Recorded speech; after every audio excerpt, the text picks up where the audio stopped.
श्री गोपाळ कृष्ण भगवान की जय। लीळा नंबर 312। नेऊर गावी दाय खडकी इंद्रभटाकडून सोन्याच्या नाण्याने पूजा।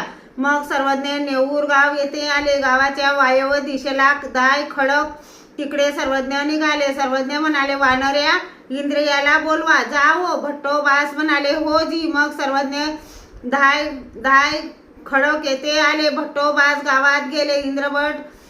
इंद्रभट माच्यावर बसले होते। भट्टोबास दारात उभे राहिले।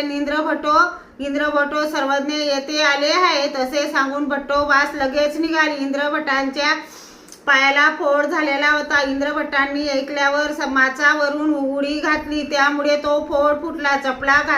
चपला घातल्या होत्या, चप्पल व पंजा सर्व रक्ताने भरला, पण ते त्यांना जाणवलेच नाही। भट्टोबास दाय खडकाकडे येत होते। इंद्रभट भट्टोबासांकडे पाच पाठोपाठ येत होते। भट्टोबास सर्वज्ञांजवळ आले। भट्टोबासांजवळ चादर होती, ती सर्वज्ञांसाठी बसायला टाकली।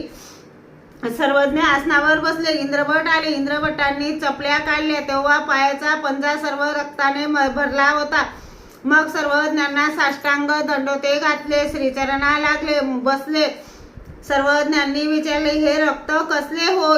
त्यांनी म्हटले, जी फोड झाला होता तो फुटला, त्याचे हे रक्त आहे। सर्वज्ञ म्हणाले, जा हो, पाय धुवा। इंद्रभट आंघोळ करून आले। इंद्रभटांजवळ एका आसूची सोन्याची नाणी होती, त्या नाण्याने सर्वज्ञांची पूजा करू लागले। दोन दोन्ही श्रीचरणावर ठेवले, दोन दोन्ही मांडीवर ठेवले, दोन दोन्ही हातावर ठेवले, एक श्रीमुकुटावर ठेवला, एक हृदयावर, अशी साष्टांगी 16 नाणी समर्पित केली। सर्वज्ञ म्हणाले, काय हो इंद्रिया, देवाची सुवर्ण फुलाने पूजा करीत आहात?